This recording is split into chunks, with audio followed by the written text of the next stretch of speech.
My name is Evelyn, and I am 24 years old. Last January, during the most lethal polar vortex to hit the Midwest in a decade, my father looked at me through the frosted glass of our front door while I was shivering in minus 10-degree winds. He deliberately reached over and turned off the porch light. I was clutching the frozen steering wheel of a car that had just died in our driveway, wearing nothing but a light hoodie and jeans. To my father, I was not a daughter in danger. I was a broken ATM. No paycheck, no entry, he mouthed through the glass before pulling the heavy curtains shut to block out the sight of my desperation. My younger sister, Serafina, stood right behind him. She was holding a steaming mug of cocoa, wearing a small, satisfied smile as she watched the deadbolt click into place. I spent 40 minutes screaming into a howling wind that swallowed my voice. My fingers turned a terrifying shade of blue before I finally stumbled away and collapsed on a neighbor's porch 3 houses down. I did not know then that the woman who dragged my half-frozen body inside was Abigail Sterling, one of the most formidable family court judges in the state of Illinois. When she saw the frost nip on my ears and read my parents' names on my identification, her face shifted from concern to a cold, calculated fury. She did not just give me hot tea. She began building a legal execution. The next morning, when the sheriff's department hammered on my parents' door, my father thought it was a simple welfare check. He had no idea he was about to be served with an emergency restraining order and a lawsuit that would strip him of every cent he had ever stolen from me. Before I tell you how a blizzard became the catalyst for my family's total destruction, please take a moment to like and subscribe, but only if this story resonates with you. Also, let me know in the comments where you are watching from and what time it is there. I want to know who is standing with me today. Now, let me take you back to the night the porch light went out and the real storm began. The freeze did not actually start with the snow. It started months earlier in the Miller household, where my sister's aspiring influencer career was treated like a sacred mission, while my survival was viewed as a line item on a balance sheet. Growing up in our leafy Chicago suburb, my father, David, ran the home with the cold precision of an insurance adjuster. I was always in the red. When I was 16, I worked 3 separate part-time jobs to buy a beat-up sedan so I could get to school and my shifts at the pharmacy. The day I brought it home, David took the keys and handed them to Serafina. He told me that driving to her social media meetups was better for her mental health than me having a way to get to work. My mother, Lydia, just nodded along, reminding me that as the eldest, I was the stabilizer. That was their favorite word for me. Stabilizer actually meant servant. It meant that my paychecks were not mine. They were family contributions used to fund Serafina's shopping sprees and the expensive therapy sessions she always found an excuse to skip. By the time I turned 24, I was a licensed dental hygienist, making a respectable salary, but the leash only pulled tighter. The family tax had reached 70% of my income. The moment I tried to open a private savings account to escape, the psychological warfare turned into physical exclusion. On that Tuesday, the news warned that the blizzard was life-threatening, but my father decided that the real threat was me keeping my own money. He stood at the door with his laptop open to our shared bank portal, demanding $3,000 for Serafina's new camera equipment. When I finally said no, he did not even look angry. He just looked indifferent as he locked the door and left me to the ice. He did not realize that by turning off that porch light, he was finally letting me see the truth. The click of the deadbolt sounded like a gunshot in the frigid air. I stood on the welcome mat, staring at the frosted glass. My breath plumed in short, frantic bursts. Through the sheer curtains, the amber glow of the living room television flickered. My father walked back to his recliner, picking up the remote.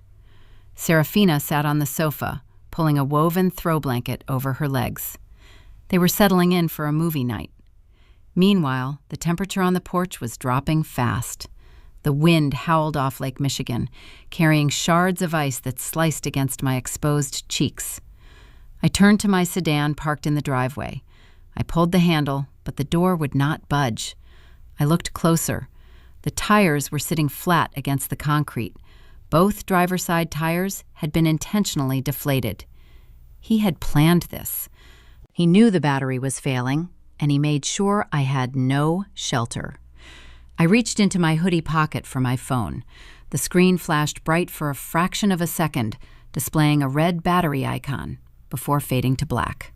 The cold had drained the lithium cell instantly. Panic set in. It was a physical weight pressing against my chest. The neighborhood was silent, buried under 2 feet of snow, with drifts piling up against the mailboxes. Shouting for help was useless. The wind swallowed every sound I made. My fingers were already losing their dexterity, curling inward, stiff and unresponsive. My wet boots felt like blocks of cement. I knew if I stayed on that porch, I would not wake up the next morning. I had to move. I stepped off the top stair and plunged waist-deep into a snowdrift. The cold bit through my jeans immediately, a searing pain that quickly morphed into a terrifying numbness. I forced my legs to push forward, wading through the heavy, wet powder. Each step required immense effort. My lungs burned with every breath of sub-zero air. I aimed for the Victorian house 3 doors down. It was the only property on the street with a glowing porch light. The distance was perhaps 100 yards, but it felt like miles.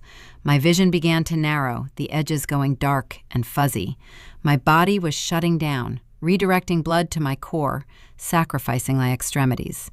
I reached the edge of the neighbor's property, my movements clumsy and uncoordinated. My boot caught on the edge of a buried ceramic planter. I pitched forward, unable to brace myself, and hit the wooden floorboards of the wraparound porch hard. I could not get up.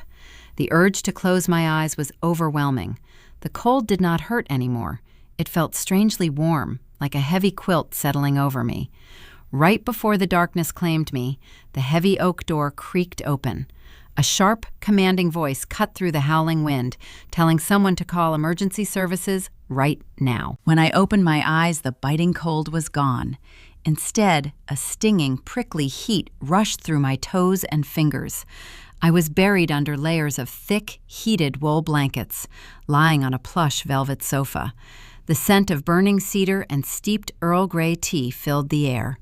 I tried to sit up, but a firm hand pressed against my shoulder, keeping me flat. "Drink this slowly," a woman said. She handed me a ceramic mug. I focused my eyes. Sitting across from me in a high-backed leather armchair was a woman in her late 60s. She possessed iron gray hair pulled into a neat twist, and her posture was impeccably straight. She wore a tailored silk robe over conservative pajamas. She did not look like a neighborhood grandmother offering sympathy. She looked like a predator evaluating a situation. This was Abigail Sterling.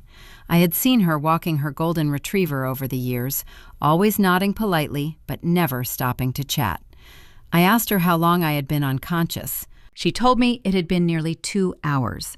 She explained that she saw me fall on her security cameras, but the ambulances were grounded due to the blizzard conditions.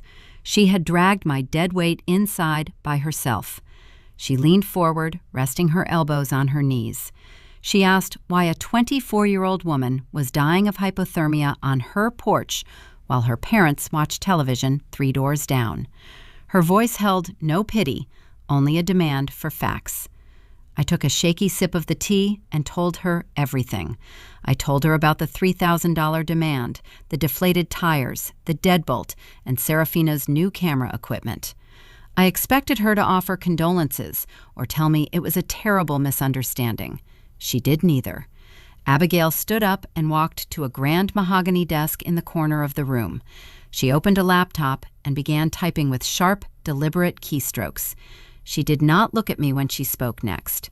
She stated she was a presiding judge in the 17th Circuit Family Court. She had lived on this street for 15 years.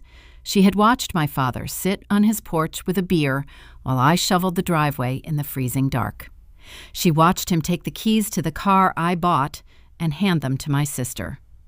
She said she had been waiting a long time for me to finally break. She asked for my father's full legal name and my Social Security number. I recited them, too exhausted to question her authority. She entered the information into a secure state database. The glow of the screen illuminated her stern features. For a long moment, the only sound in the room was the crackling of the fire. Then, Abigail stopped typing. Her eyes narrowed into a dangerous slit. She turned the laptop around so I could see the screen. It displayed a complex financial ledger filled with legalese and routing numbers. "Your father did not lock you out tonight because he wanted $3,000, Abigail said, her tone dripping with contempt. He locked you out because he is terrified of the day you stop paying his bills and start asking questions about your own money." I stared at the screen, uncomprehending. I did not have any money. I lived paycheck to paycheck. Abigail pointed to a specific line item. She explained that when my grandfather passed away 14 years ago, he established a trust fund in my name. It was intended to pay for my college education and the down payment on my first home. David was listed as the sole trustee until my 25th birthday. According to those filings, the account held $250,000. Today, it held less than $400,000. The air in the room seemed to vanish. $250,000. My mind raced back through the years. I thought about the crushing student loans I took out for my dental hygiene program. I thought about working double shifts on weekends while Serafina attended a prestigious private arts academy. I thought about the down payment on the house my parents currently lived in, the very house I was just locked out of. "He stole it," I whispered, the reality crashing down on me. "He bled it dry," Abigail corrected. "Every private school tuition payment, every luxury vacation, the deed to that colonial house. It was all funded by my grandfather's money. He kept me trapped as the family servant so I would never save enough to move out, never hire an accountant, and never discover the theft before my 25th birthday when the trust would legally transfer to my control." The anger I felt was unlike anything I had ever experienced. It was not a fiery, explosive rage. It was cold. It was precise. It felt exactly like the ice that had nearly killed me. Abigail reached into her desk drawer and pulled out a fresh legal pad and a silver fountain pen. She set them on the coffee table in front of me. "Under state law, denying shelter to a financial dependent during a declared weather emergency constitutes felony reckless endangerment," she explained calmly. "Add the financial fraud, and we are looking at a multi-count indictment. But the state will not fight for you unless you are willing to fight for yourself. So, Evelyn, are you going to go back tomorrow and apologize, or are we going to dismantle his life?" I looked at the pen. I looked at the frostbitten tips of my fingers, the skin angry and blistering. I thought about my mother nodding along as my father handed away my car keys.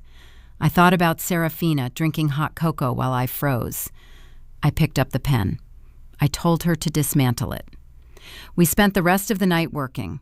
While the storm raged outside, Abigail drafted an emergency ex parte restraining order.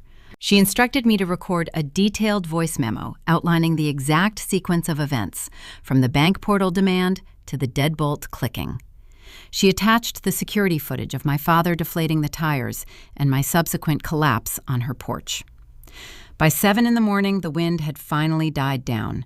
The sun rose, casting a blinding glare over the pristine, untouched snow. Abigail made a single phone call. Because of her position on the bench, she did not wait in a queue. She spoke directly to the county sheriff. Less than an hour later, I stood by Abigail's bay window, holding a fresh cup of coffee. I watched as 2 heavy-duty police cruisers equipped with snow chains crawled up our unplowed street. They parked diagonally across my parents' driveway, blocking any chance of escape. The front door opened. My father stepped out onto the porch, wearing a thick down jacket and an annoyed expression. He immediately began pointing toward the street, likely preparing a story about a missing daughter or a rebellious child who ran away in a tantrum. He expected the officers to nod sympathetically. He expected to control the narrative, just as he always had. The lead deputy did not let him speak. He marched up the steps, handed David a thick stack of legal documents, and unclipped the handcuffs from his belt. The look of supreme arrogance on my father's face evaporated, replaced by sheer, unadulterated panic. as the deputy forcibly turned him around and pressed him against the frosted glass of his own front door. The metallic click of the handcuffs echoed across the snow-muffled street, sharp and unmistakable. From the safety of Abigail's bay window, I watched my father's pristine suburban image shatter. The deputy did not handle him with the gentle deference David was accustomed to receiving at the country club. He pulled my father's arms behind his back, securing the steel cuffs over the thick sleeves of his down jacket. David's face, pressed against the frosted glass of his own front door, contorted into a mask of pure indignation. He opened his mouth, breath fogging the pain, likely demanding badge numbers and threatening lawsuits. The deputies ignored him. They marched him down the icy steps and folded him into the back of the cruiser. Lydia appeared in the doorway seconds later, clutching her silk robe tightly around her neck. She did not look around the yard to see if I was lying in a snowbank. She did not ask the officers if her eldest daughter was safe or alive or receiving medical attention. She simply screamed at the deputies, her voice shrill and frantic, demanding to know where they were taking her husband. Behind her, hovering in the warmth of the foyer, was Serafina. She was not crying. She was holding her smartphone up, the camera lens pointed squarely at the police vehicles, already capturing content for her followers. As the cruisers pulled away, leaving deep tire tracks in the fresh powder, Abigail handed me a fresh cup of coffee. She noted my mother's reaction, or rather, the distinct lack thereof. "They did not look for you, Evelyn," she said quietly. "Remember that when they try to tell you they love you."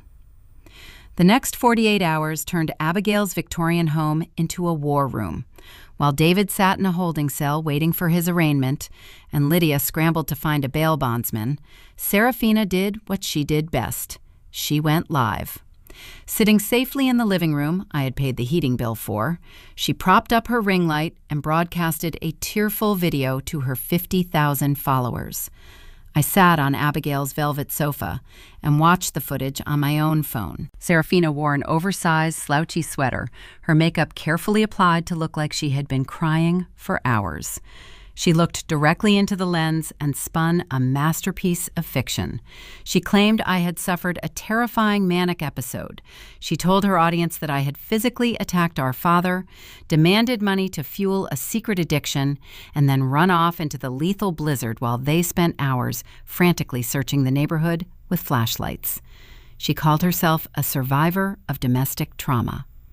Within 3 hours, the video went viral across local networks. My inbox flooded with hateful messages from strangers.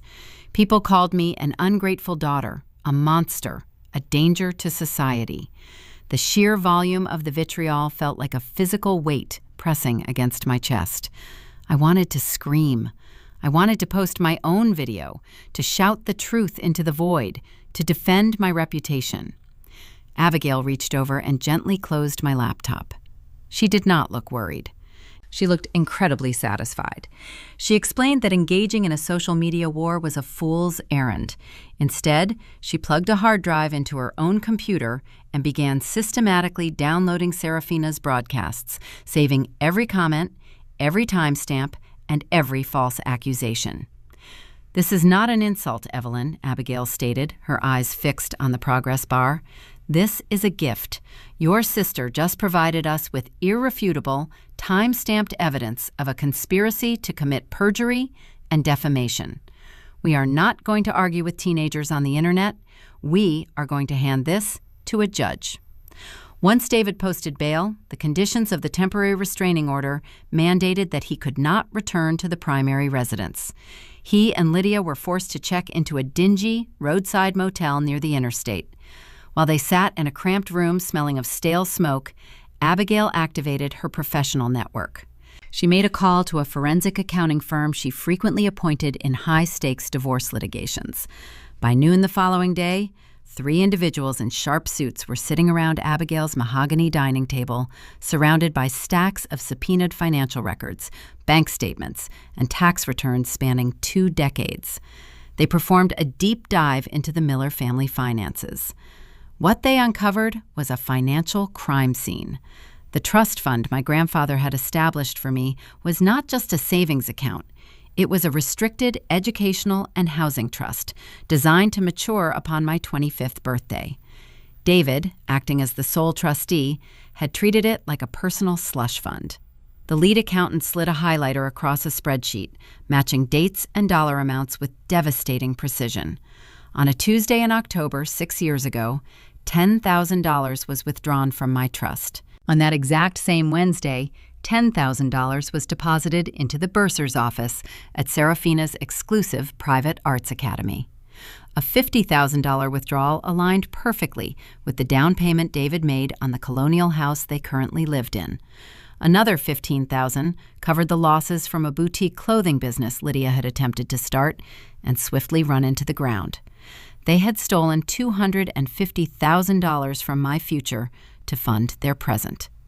The revelation hit me like a physical blow. The irony was suffocating. I had spent years working double shifts, believing my family was barely scraping by, believing I had to be the stabilizing force. In reality, the servant of the house was the primary financial benefactor. I literally owned the roof they had locked me out from under. Armed with this forensic audit, Abigail filed a civil suit for breach of fiduciary duty and elder trust fraud, running parallel to the criminal charges of reckless endangerment. A process server located David at the roadside motel to deliver the thick binder of litigation. According to the server's sworn affidavit, upon reading the first page of the financial audit, David hurled a heavy bedside lamp against the wall, shattering it into pieces. His arrogance still blinded him to his reality. He believed he could still bully me into submission. That evening, my phone buzzed with a text message from his number. "If you go through with this, you are dead to us," the message read. "You will have no home, no family, nothing.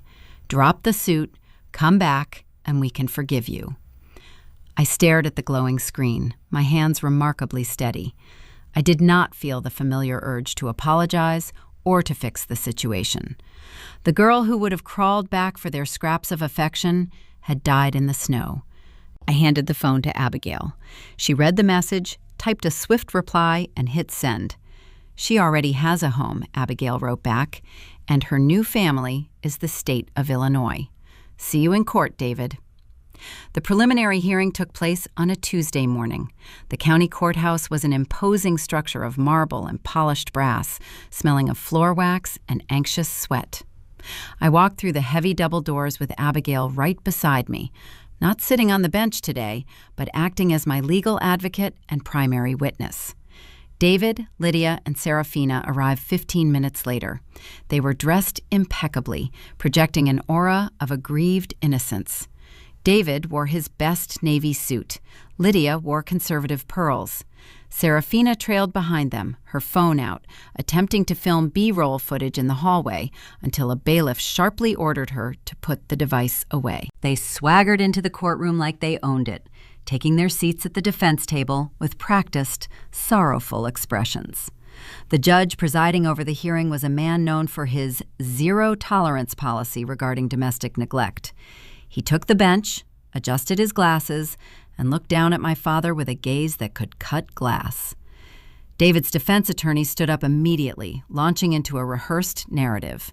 He claimed the entire incident was a tragic misunderstanding, a simple argument that escalated, and that my father never intended for me to be locked out in a life-threatening storm. He painted me as a rebellious, unstable young adult who stormed off into the night voluntarily. The judge listened patiently, his face unreadable. When the defense attorney finally sat down, the prosecuting attorney simply submitted Exhibit A into the digital record. The monitors mounted across the courtroom flickered to life. It was Abigail's Ring camera footage, enhanced and stabilized. The entire courtroom watched in dead silence. They saw me pull into the driveway. They saw me trudge up the steps, shivering violently. And then the camera zoomed in on the frosted glass of the front door. The resolution was clear enough to see David's silhouette.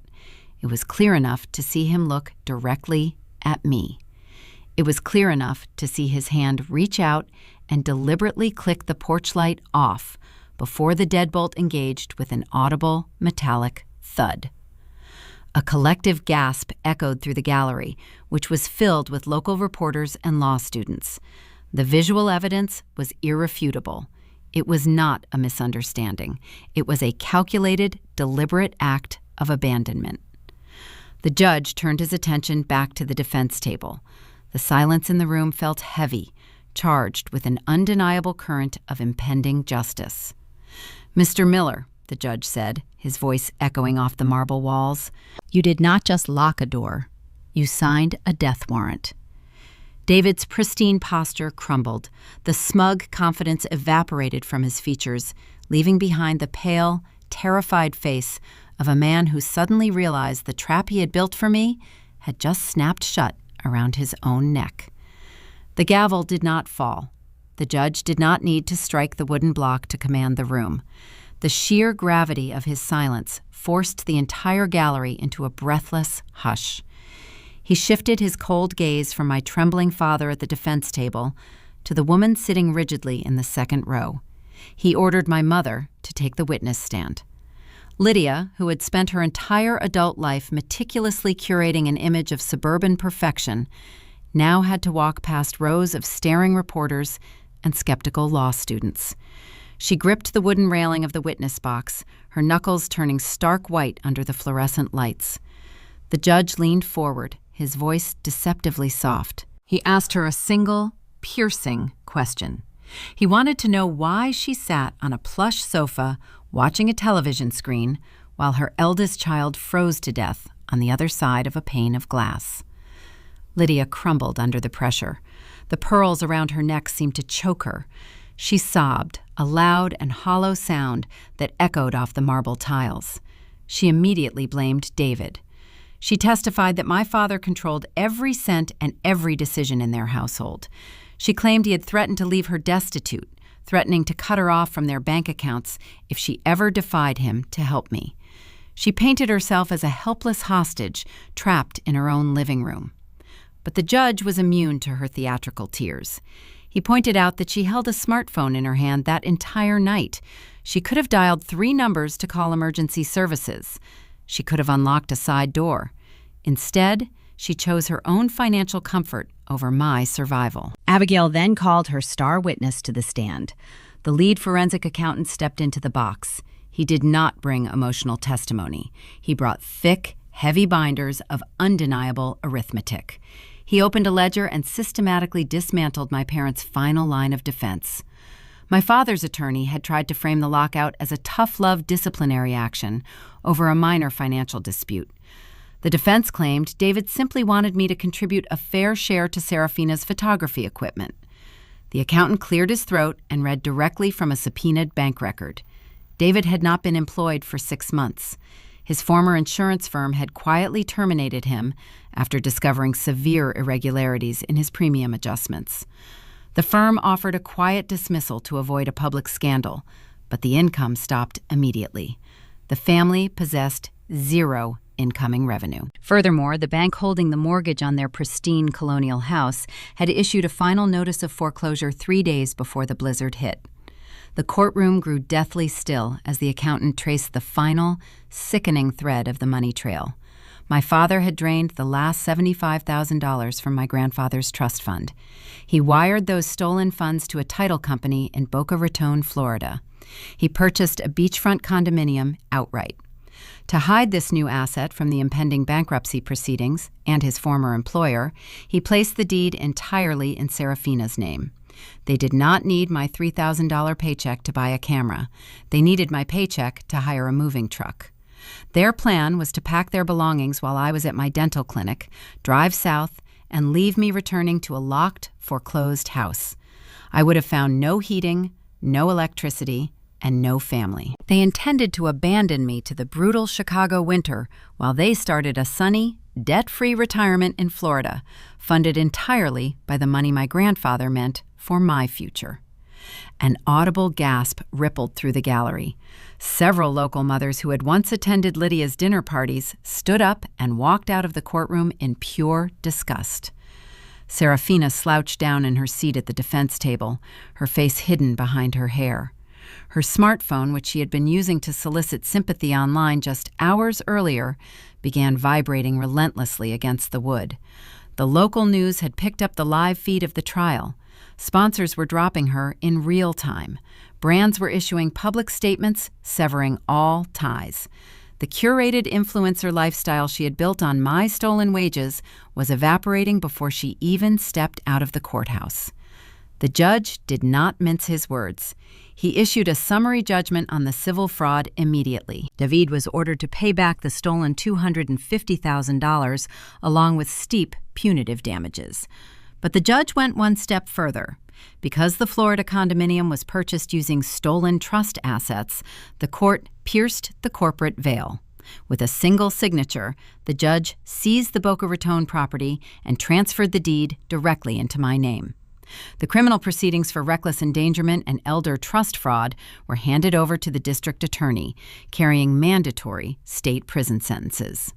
David was remanded into custody right then and there. His bail was revoked due to the extreme flight risk proven by the Florida purchase. My father was led out of the courtroom through a side door, his hands cuffed behind his back, his head bowed. He did not look back at me. 6 weeks later, the bank officially seized the Colonial House. I stood on the sidewalk next to Abigail, the crisp spring air a stark contrast to the blizzard that had started this entire chain of events. I watched as the liquidation company carried out the furniture I had dusted, the television my parents had watched while I froze, and the designer clothes Serafina had flaunted. Lydia walked down the driveway carrying a single cardboard box.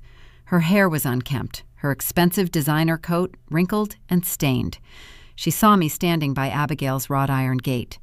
She crossed the street, tears streaming down her face. She reached her arms out, attempting to pull me into an embrace.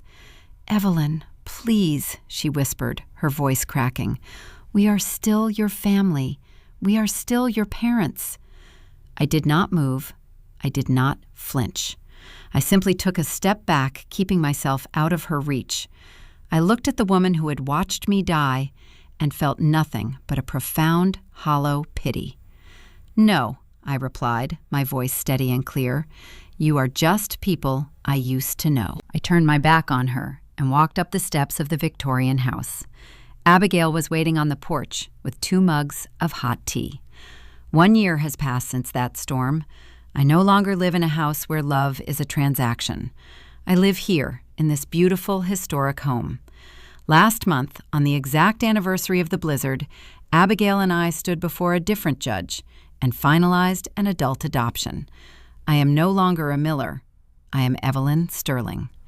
I sold the Florida condominium and used the funds to open my own dental hygiene clinic downtown. Abigail sits on my board of directors. David is currently serving a 5-year sentence in a state penitentiary. Lydia lives in a cramped 1-bedroom apartment across town, working the night shift at a local grocery store just to make ends meet. Serafina works as a cashier at a retail pharmacy, her influencer dreams replaced by the harsh reality of minimum wage and customer service. I never open the letters my mother tries to send me. I learned that family is not defined by shared blood or a shared last name. Family is defined by who opens the door when the winter winds are howling. Family is who keeps you warm when the rest of the world turns off the light. I finally have a real home, and for the first time in my life, I am truly warm. The transition from surviving the winter to thriving in the summer was not instantaneous. Trauma does not evaporate just because the snow melts. For the first few months living in Abigail's Victorian house, I found myself waking up in a cold sweat whenever the wind rattled the window panes.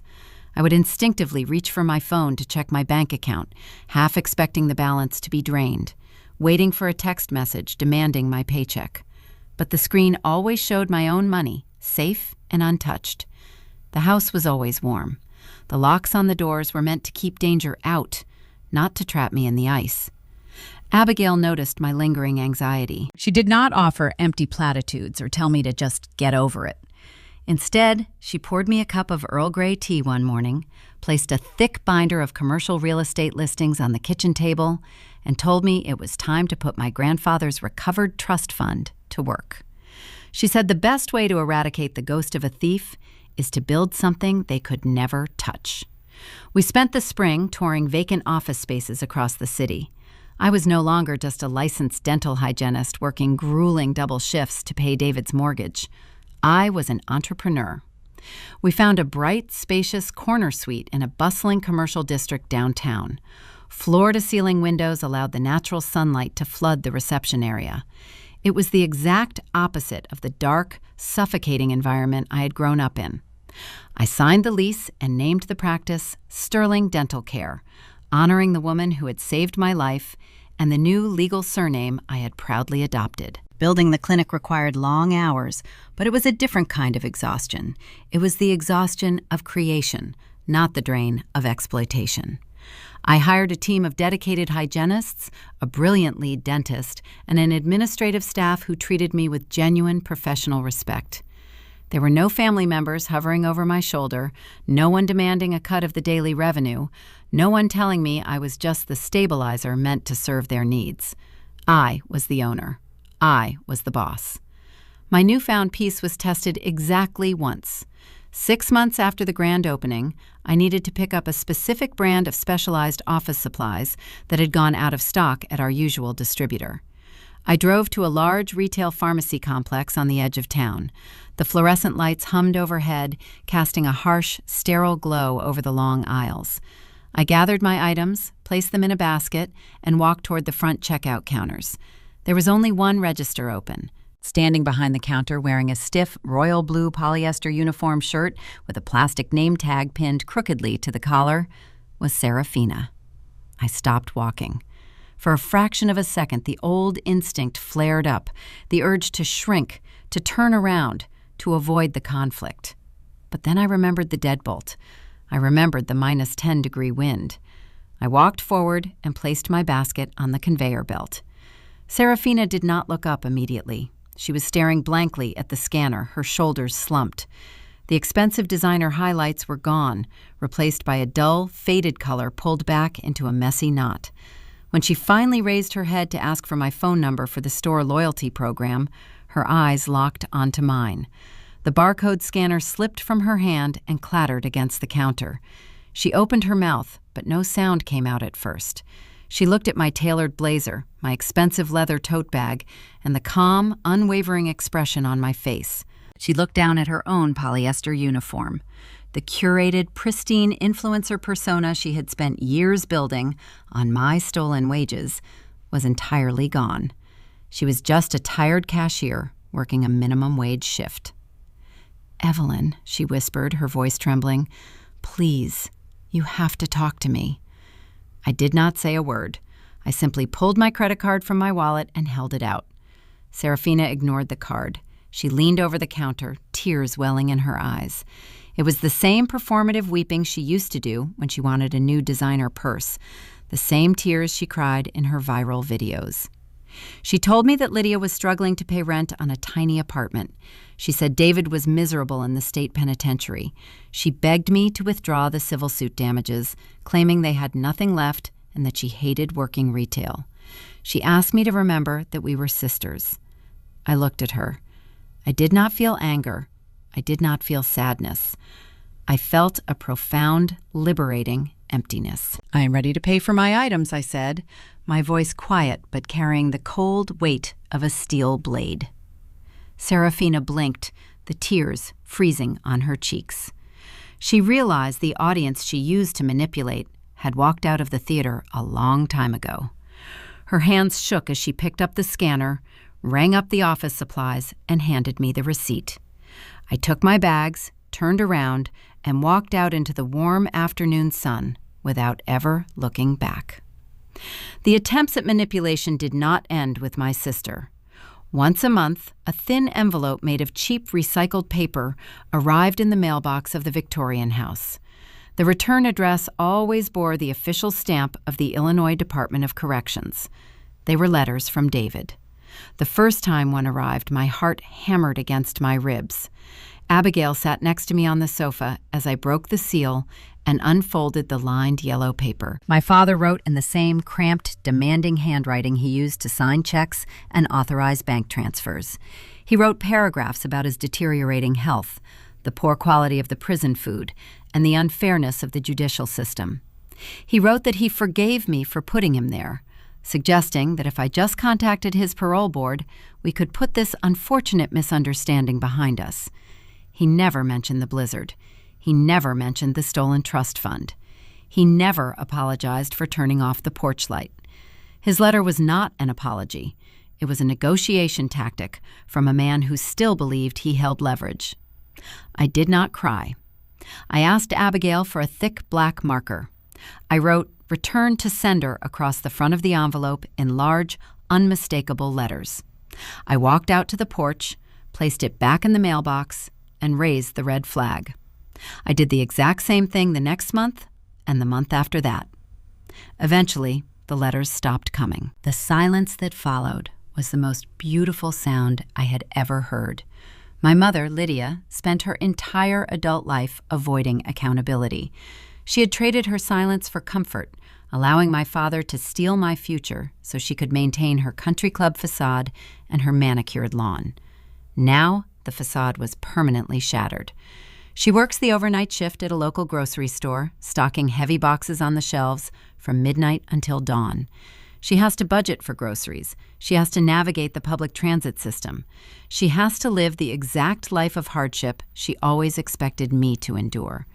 I share this conclusion with you not to gloat, but to illustrate a fundamental truth about human behavior.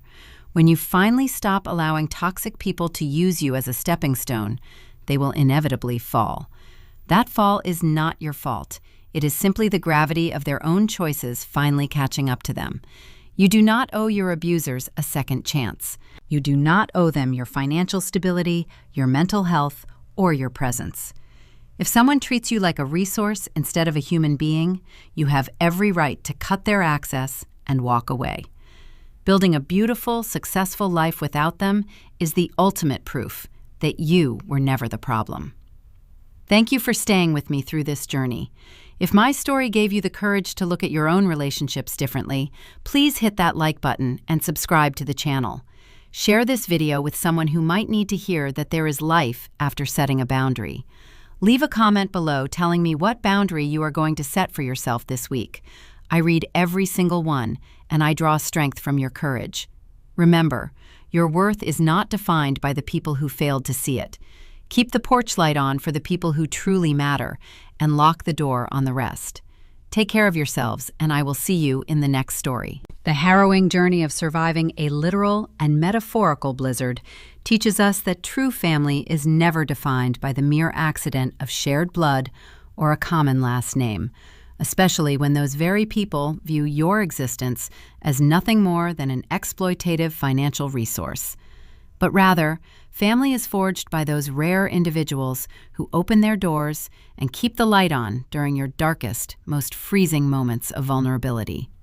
Furthermore, this story profoundly illustrates that setting unbreakable boundaries against emotional manipulation and financial abuse is not an act of selfish betrayal or ungrateful rebellion, as toxic parents and entitled siblings might fiercely claim in their desperate attempts to maintain absolute control over your resources, but is instead a necessary, courageous declaration of personal worth and fundamental survival, proving that when you finally stop allowing yourself to be used as a convenient stepping stone for the comfort of those who would casually lock you out in the freezing cold merely to protect their own stolen luxuries and unearned privileges, you do not just escape their suffocating grip forever, but you actively reclaim your stolen future, ultimately demonstrating that walking away from a transactional, abusive dynamic is without a doubt the most empowering step you can realistically take toward building a life of authentic warmth, true independence, and unapologetic peace.